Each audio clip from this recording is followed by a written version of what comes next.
Almost a year after the Supreme Court's judgment granting financial autonomy to the 774 local government areas in the country, it is yet to be implemented.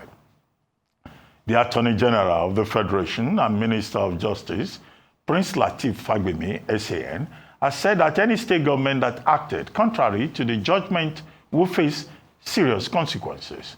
According to the AGF, the responsibility for implementing the judgment and ensuring direct allocation to local governments falls under the purview of the Office of the Accountant General of the Federation. What many saw as a move to delay the implementation of the judgment was the introduction of a new condition by the Central Bank of Nigeria, CBN, requiring all the 774 local governments to provide at least 2 years of audited financial reports before they could receive their allocations directly. The Apex Bank stated that the local governments must meet the requirements before opening accounts for direct remittance of their allocations. Joining us to discuss the delay in the implementation of the Supreme Court's ruling is Kunle Adegoke, a senior advocate of Nigeria. Welcome to the morning show, Mr. Adegoke, SAN. Thank you for joining us. Good morning, Doctor. It's my pleasure to be here. Well, Mr. Adegoke, where exactly is the problem? The CBN is saying that 2 years of audited financial reports should be submitted by the local councils before they can open accounts with the CBN for direct allocation. Is the CBN varying the judgment of the Supreme Court, or this is just procedural for purposes of transparency?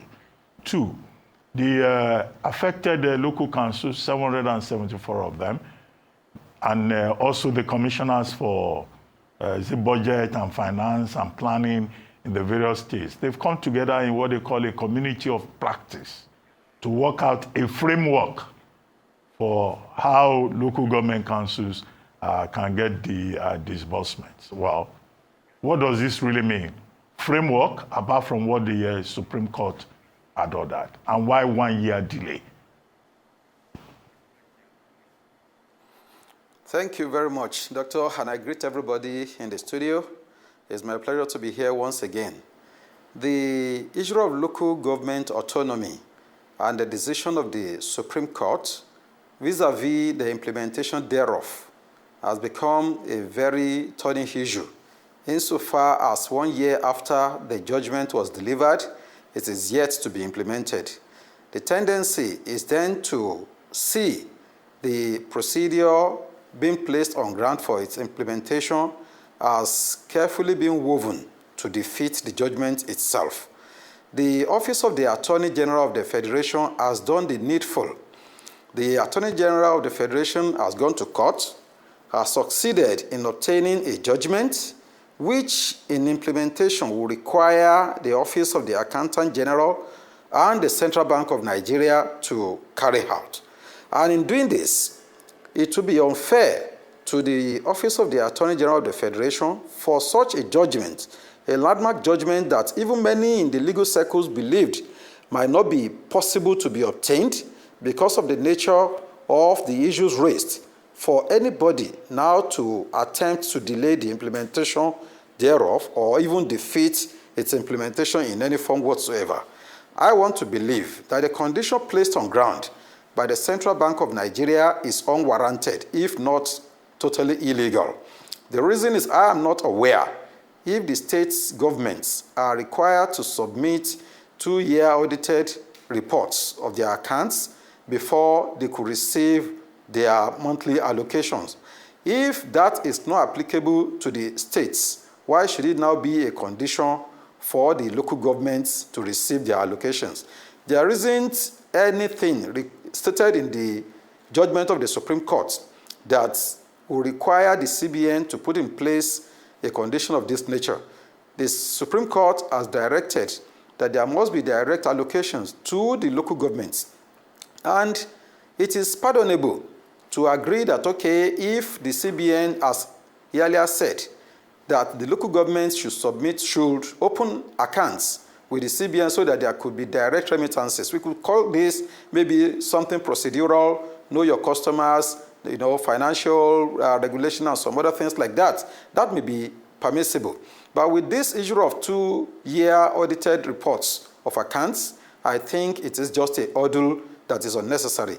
One might even be suspecting that probably some governors some state governors might be behind this stratagem of wanting to defeat the Supreme Court judgment. They have been fiercely opposed to the implementation of the judgment, and for the CBN to be coming up with this is actually highly suspicious. 365 days after the judgment was delivered, and we are still talking about how it is going to be implemented. When exactly are we getting out of such a doldrum? I think it is not a thing that we should be experiencing now. It is uncalled for. The CBN should do the needful, open the accounts, and I'm aware that majority of the local governments have even opened their accounts. So after opening the accounts, now coming up with another condition, it is a defeatist effort to make sure that this judgment of the Supreme Court will not be implemented.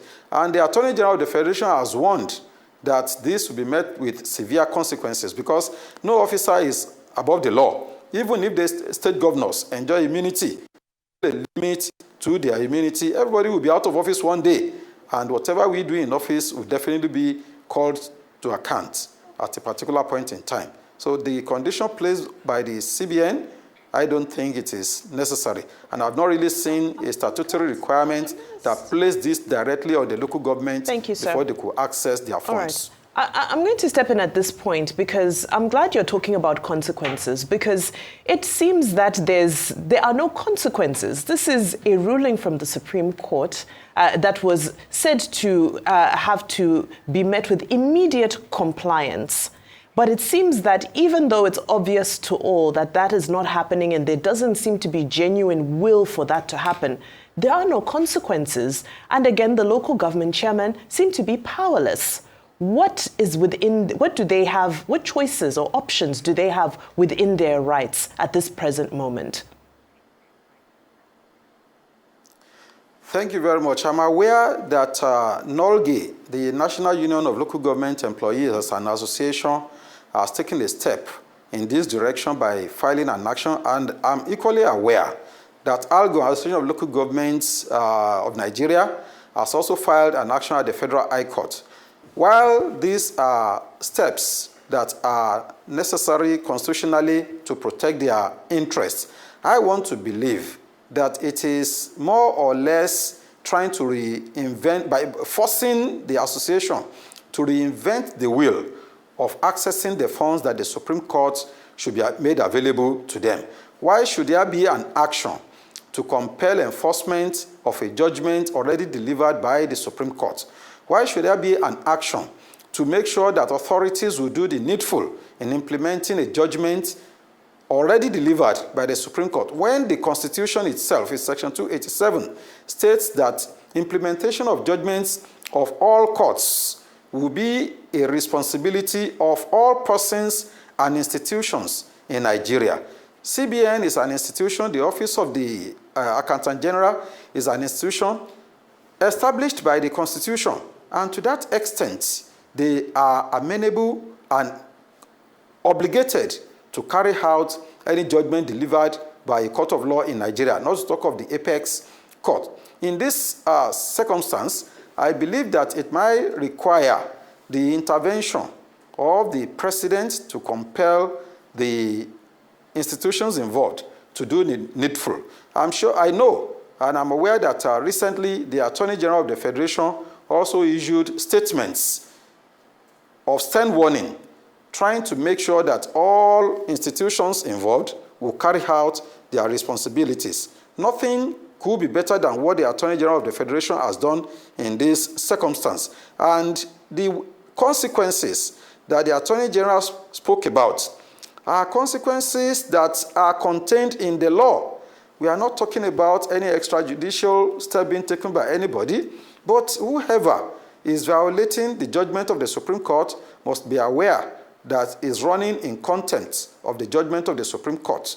Even if it is the judgment of a high court or even a magistrate court, it is an egregious act for anybody to run contrary to the judgment of a court, not now talk of a decision handed down by the Supreme Court of Nigeria. There definitely must be consequences. And I think the big harm of the law may have to be wielded now to compel the institutions involved to carry out their responsibilities. Direct allocation has been ordered by the Supreme Court, and I don't see anything in this. Any local government that has opened an account with the CBN should receive its own allocation. Any local government that has not opened an account, yes, is the cause of its own problem.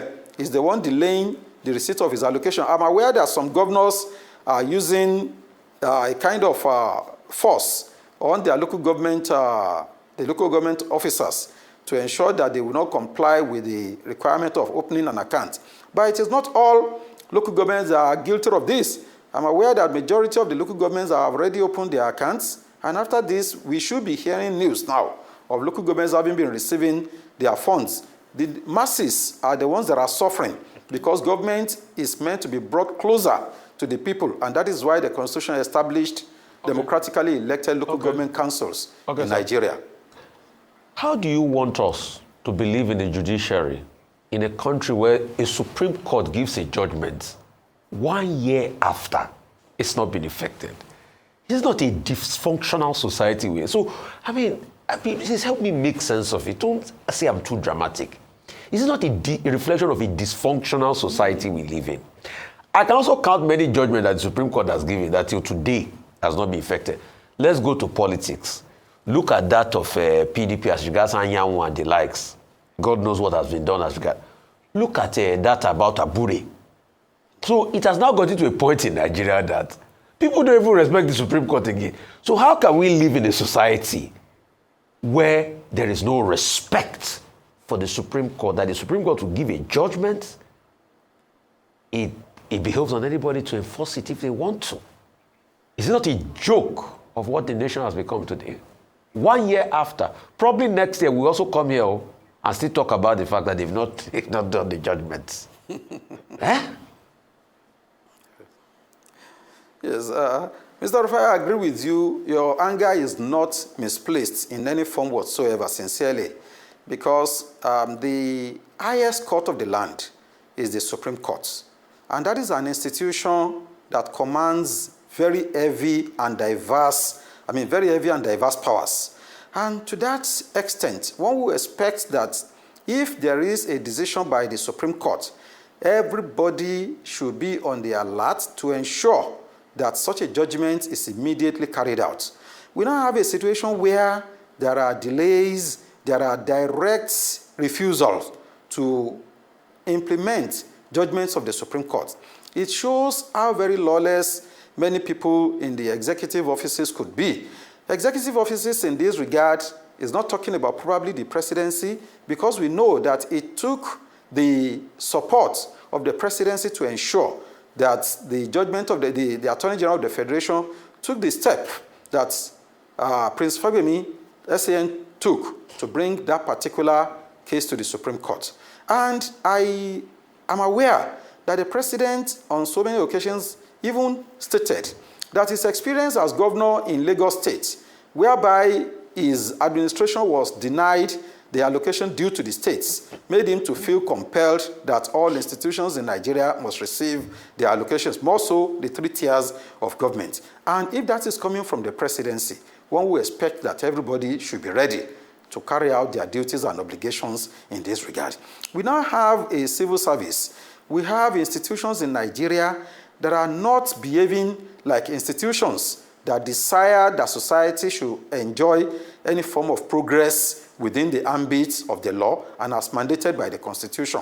We have institutions that are not only subverting the purpose of their own existence, they are equally subverting the interests of the people for whom those institutions were actually established. The law doesn't exist for its own sake. The law exists for the purpose of the people.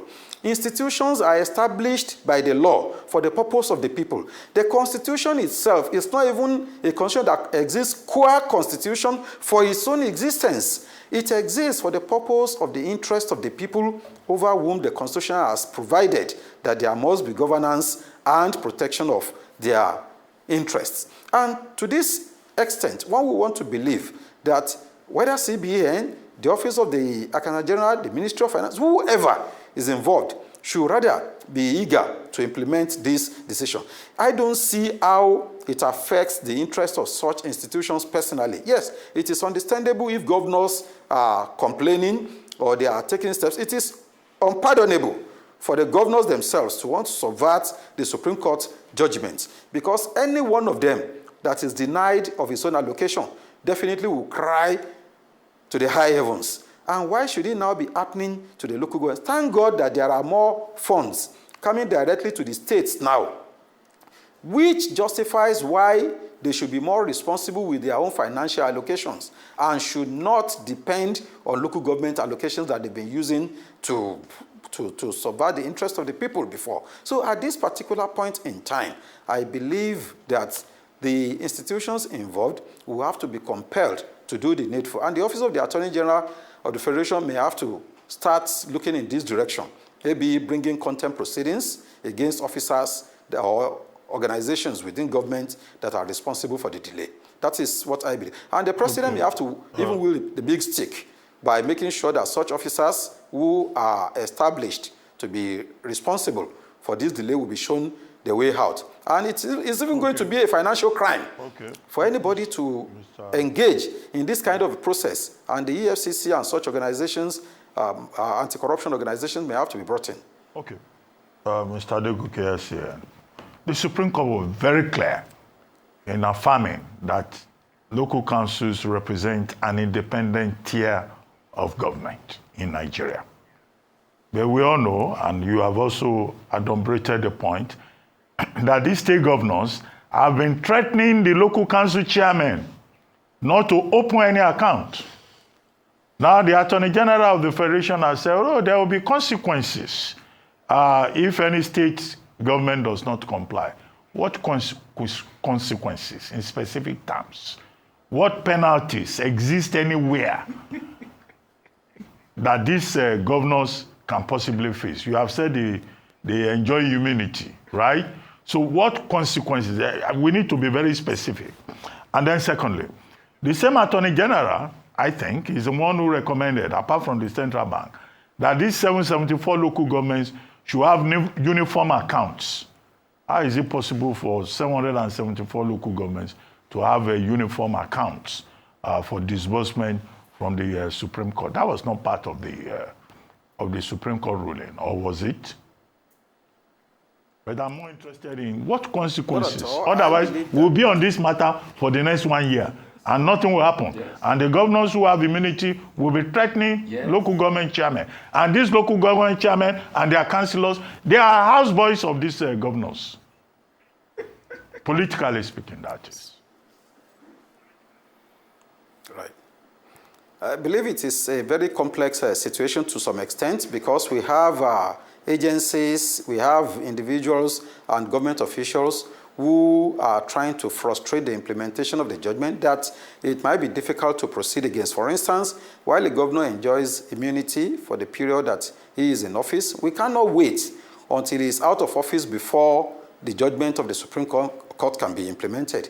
And in that regard, it is necessary to look in another direction of dealing with such governors. I am sorry to say this, but illegal act may call for an illegal response. And I think that the federal government might have to take a step in ensuring that these governors are compelled.